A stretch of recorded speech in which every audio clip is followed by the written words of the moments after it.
Hi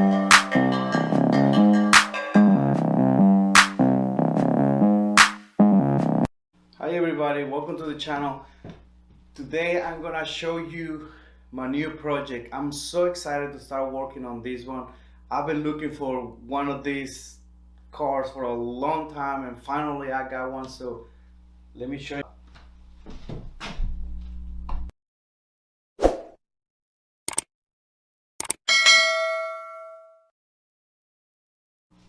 Here it is.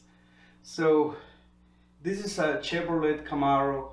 I've been looking for this one for a while now and finally I got one. The paint is in rough shape, but I think I'm gonna paint it or figure it out the way to make it look better. And on this one I'm gonna be using a 110cc engine I'm gonna have a push button on it, so that's gonna be pretty sweet. And I already have the back tires. I got these 11 inches tires.